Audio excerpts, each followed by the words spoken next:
Hello students, today we will start science subject class 4th chapter number 3 unit 2 safety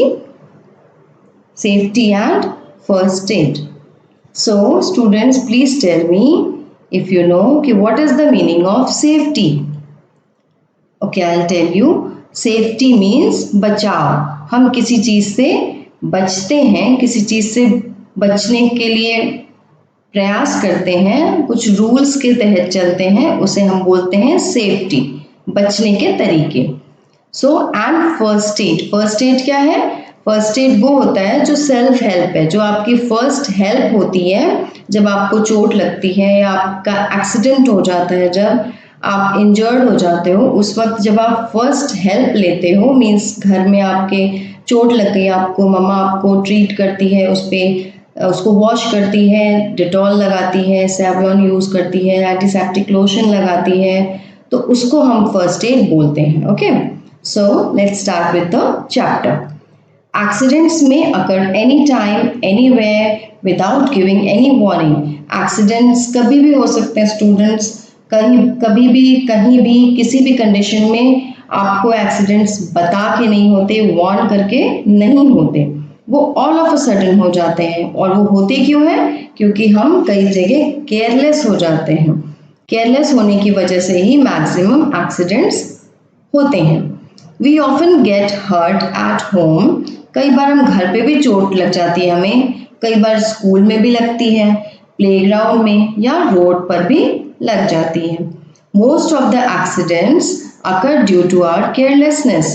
students हमेशा हमें ध्यान रखना चाहिए कि हमें केयरफुल होना है, हमें केयरलेस नहीं बनना. अदरवाइज अगर हम केयरलेस होते हैं तो एक्सीडेंट्स हो सकते हैं.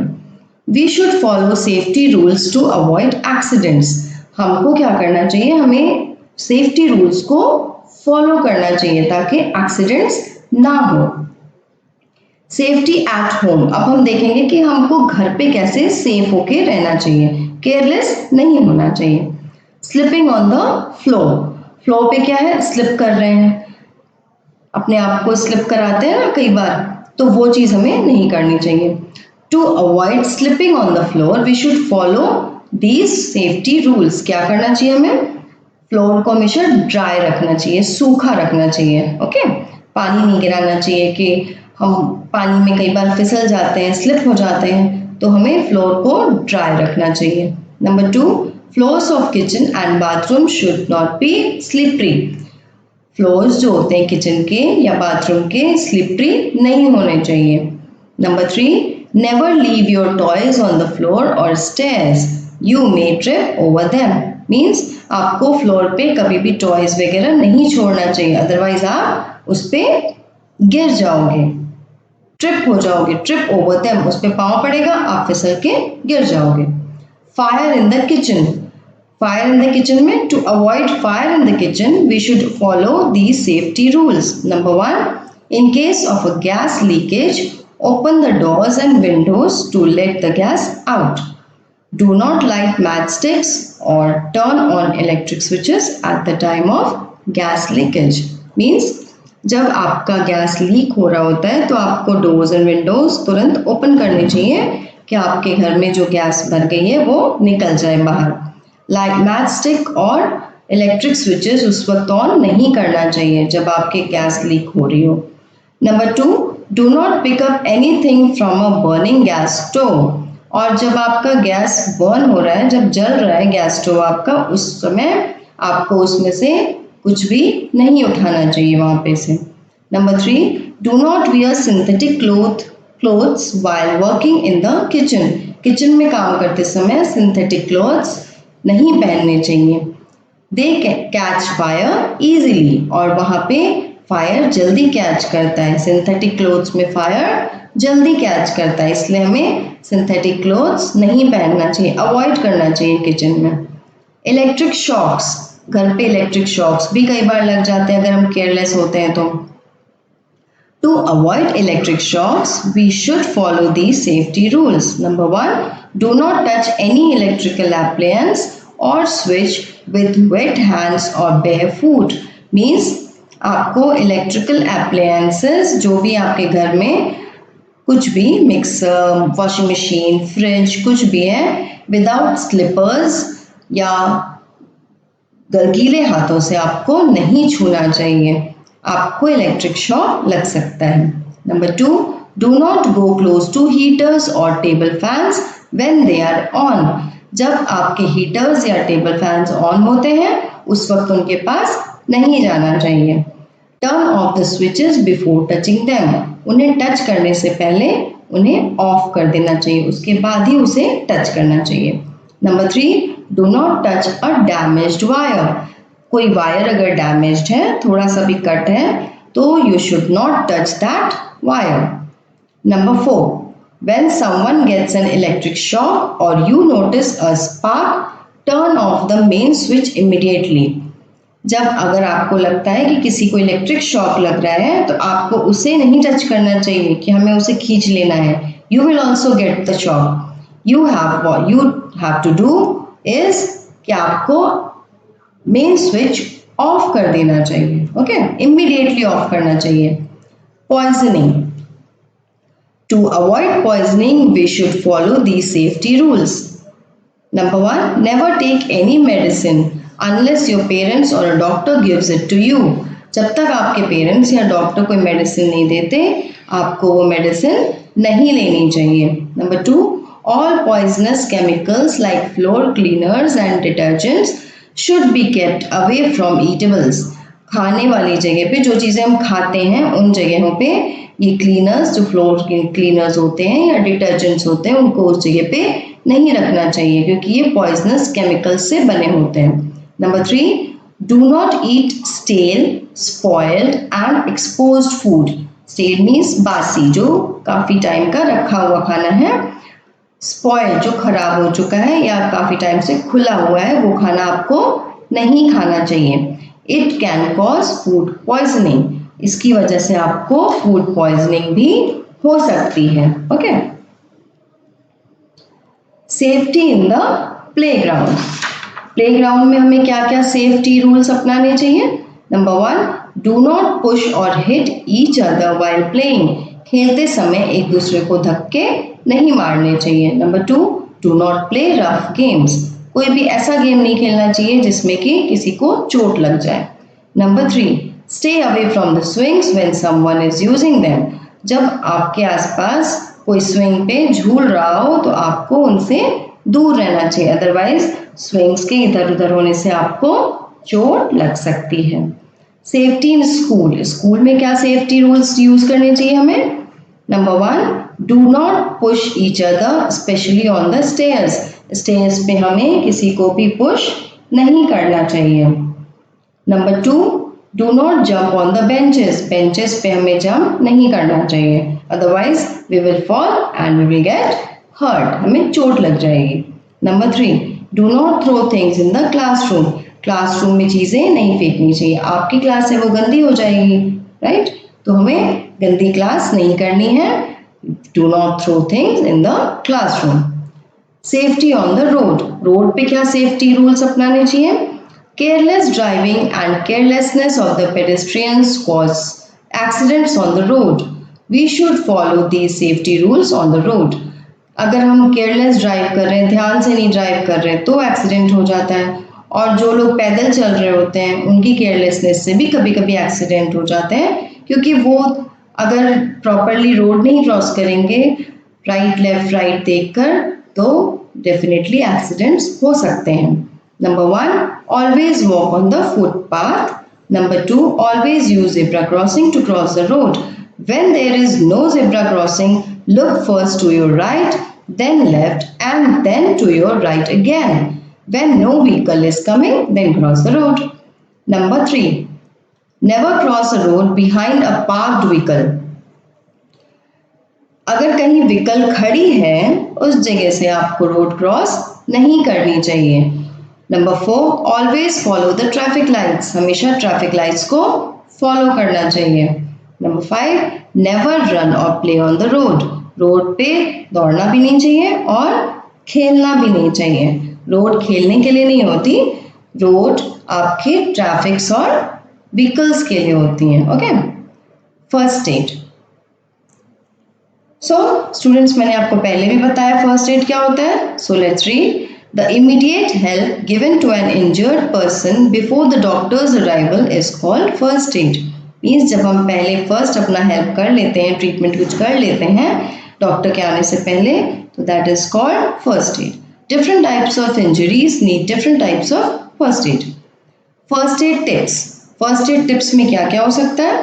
कट्स और वुंड्स के लिए, जब कट लग जाता है या कहीं छोटी मोटी चोट लग जाती है, उसके लिए हमें फर्स्ट एड में क्या क्या करना चाहिए। Number 1, wash your hands thoroughly, अच्छे से, थरोली मीन्स अच्छे से, before giving first aid to an injured person. Injured person को फर्स्ट एड देने से पहले अपना हाथ अच्छे से धो लेना चाहिए। Number 2, for a deep cut, अगर ज़्यादा कट लग गया है, first remove the dirt from the wound, then clean the skin around it with the small pads of cotton soaked in an antiseptic lotion. Tie a bandage around it to stop bleeding. अगर deep cut लग गया है तो पहले अगर आसपास के, चोट के आसपास के सारे डर्ट हमें साफ कर देने चाहिए। उसके बाद उस पर कॉटन की हेल्प से एंटीसेप्टिक लोशन लगाना चाहिए और उस पर बैंडेज बांधना चाहिए ताकि ब्लीडिंग रुक जाए, खून बंद हो जाए आना। Number 3, put a bandage for a minor cut, और अगर छोटे से कट्स लगे हैं तो आप वहां पे बैंडेड भी लगा सकते हैं। फॉर माइनर बर्न्स, अगर थोड़ा सा कहीं जल गया है तो हमें क्या करना चाहिए। Number 1, keep the burned area under running cold water. Cold water के नीचे अपना जला हुआ हाथ या कहीं भी जहां जला है वो पोर्शन आप नल के नीचे लगा लीजिए, कोल्ड वाटर के थ्रू उसको पूरा साफ कर लीजिए। Number 2, put an ice pack on the burned area for a few minutes. थोड़ी देर के लिए उस पर आइस पैक या रख लीजिए बर्न्ट एरिया पे कुछ देर के लिए। Number 3, apply N antiseptic cream on the burnt part, और जहां जला हुआ है उस पोर्शन पे एंटीसेप्टिक क्रीम लगा लीजिए। For insect bytes, insect bytes, अगर कोई इंसेक्ट आपको काट लिया है तो आप उसमें क्या करोगे। Number 1, put a paste of baking soda और and cold cream on the affected area. उस जगह पे आप इमीडिएटली बेकिंग सोडा डालिए और कोल्ड क्रीम लगा सकते हैं। Number 2, put ice cubes over the affected area, या फिर आइस क्यूब्स भी लगा सकते हैं। Number 3, apply calamine lotion in case of itching, और अगर आपको उस जगह पे इचिंग हो रही है, मीन्स खुजली हो रही है, तो आप कैलामाइन लोशन यूज कर सकते हैं। इफ अ पर्सन फेंट्स, फेंट्स मीन्स बेहोश होना, अगर कोई बेहोश होता है उस वक्त हमें फर्स्ट एड क्या करना चाहिए, उसकी फर्स्ट हेल्प क्या करनी चाहिए। Let's read. When a person faint, make him or her lie down with the head at a level lower than the body. Body से थोड़ा सा लेवल डाउन करके उसे लिटा देना चाहिए। It allows rapid blood circulation towards the brain, और इससे क्या होगा कि ब्रेन के पास सर्कुलेशन, ब्लड सर्कुलेशन प्रॉपर होने लगेगा। Allow fresh air around the person, और इंसान के चारों तरफ फ्रेश एयर होने लग जाएगी, वो होनी ज़रूरी है, फ्रेश एयर मिलनी ज़रूरी है अगर कोई पर्सन फेंट हो रहा है तो। Sprinkle cold water on his face and लूजन his clothes, उसके क्लोथ्स को लूज करिए और उसके मुंह पे, फेस पे ठंडे पानी का छींटा दीजिए, स्प्रिंकल करिए मीन्स। फॉर नोज ब्लीडिंग, अगर आपके नोज ब्लीडिंग हो रही है या किसी की हो रही है तो उस केस में आपको क्या फर्स्ट एड दे सकते हैं आप। इन case of nose bleeding, pinch the nose for 7 to 8 minutes and lean slightly forward till bleeding stops। इस तरीके से अगर आपकी नोज ब्लीडिंग हो रही है तो आपको इस तरीके से इस पोस्चर में बैठना चाहिए। Put a cold wet towel on the face, cold wet towel means ठंडा गीला टॉवल यूज करना चाहिए फेस पर। The mouth should be open so that the person can breathe through mouth, mouth open रख के फेस पे cold towel use करिए wet, और माउथ ओपन रखिए ताकि वो सांस ले सके मुंह से। First aid box, first aid box में क्या क्या होना चाहिए। We all must have a first aid box, सबके घर में, हमारे स्कूल में, घरों में फर्स्ट एड बॉक्स होता है। The first aid box should contain, उसमें क्या क्या चीजें होनी चाहिए वो आपको पता होना है, ठीक है। फर्स्ट एड बॉक्स में क्या क्या रखा जाता है वो यहाँ बताया जा रहा है। Contain N antiseptic, antiseptic means जो आपके इन्फेक्शन को रोकता है, मतलब इन्फेक्शन होने से बचाता है। एंटीसेप्टिक लोशन, एंटीसेप्टिक क्रीम होना चाहिए, कॉटन पैड्स होने चाहिए, a pair of scissors, bandaids, crepe bandage and some pain killer tablets. इतनी चीजें होनी चाहिए फर्स्ट एड बॉक्स के अंदर। So students, these are all about safety habits. Now you have to do keywords in your notebook. अपनी copy में lesson name number डाल के कीवर्ड्स लिखेंगे और let's do the exercises now. Exercise A, tick the correct answer. Number 1, we should not play dash games, rough games. Number 2, floors must be kept dry to prevent slipping. फिसलने से बचाते हैं ना, अगर हम गीला रखते हैं तो हम फिसल जाते हैं, ड्राई रखना चाहिए, सूखा। ओके, सो स्टूडेंट्स, एक्सरसाइज ए आपको बुक में ही फिल करना है, आप यहाँ से आंसर मैच करा सकते हो। This is your answer, 1A, 2B, 3C, 4B. Okay, now exercise B. Sorry. Fill in the blanks with the help of given words. Number 1, do not wear dash clothes in the kitchen. Synthetic, you have to tick synthetic here and fill it here. Like this, you all have to complete till 5 and you can check the answer from here. यहाँ से आप answers match कर सकते हो। Okay, now exercise C. You have to tick. Let's read the question. Identify the following pictures and tick what we should do and cross what we should not do. Here it should be cross. Here it should be cross क्योंकि हमको push नहीं करना चाहिए। यहाँ पे what should we do? Yes. और यहाँ पे नंबर 4, आपको जिब्रा क्रॉसिंग से रोड क्रॉस करना चाहिए। आपको किचन में सिंथेटिक क्लॉथ नहीं पहनना चाहिए और प्रॉपर तरीके से किचन में वर्क करना चाहिए carefully. So you can check the answer from here. Exercise C, cross cross cross and fourth one will be correct. Exercise D, let's see students, A, B, C and D you have to do in your book itself. Okay, write T for true and F for false statements. You can do, I think, we should play on the roads. आपको road पे खेलना चाहिए। Number 2, we can wear any type of clothes while working in kitchen. कैसा भी cloth पहन लेना चाहिए, कैसे भी क्लोथ्स में आप रह सकते हो किचन में, नहीं। Number 3, we can avoid most of the accidents by following safety rules. Yes, ये भी आपको सही है कि आप अवॉइड कर सकते हो एक्सीडेंट्स अगर सेफ्टी रूल्स फॉलो करते हो। Number 4, we should not touch a damaged wire. Damaged wire को हमें टच नहीं करना चाहिए। Okay, you can check the answers from here. Exercise D. Number 1 false, number 2 false, number 3 and 4 will be true. Exercise E. Let's do very short answer questions. So let's understand the questions, then I'll show you the answers. Number 1, why should we follow safety rules? हमें safety rules क्यों follow करना चाहिए? Number 2, which type of games we should not play? हमें कैसे games नहीं खेलने चाहिए जो rough होते हैं, right? Number 3, why should we not eat spoiled food? हमें spoiled food क्यों नहीं खाना चाहिए?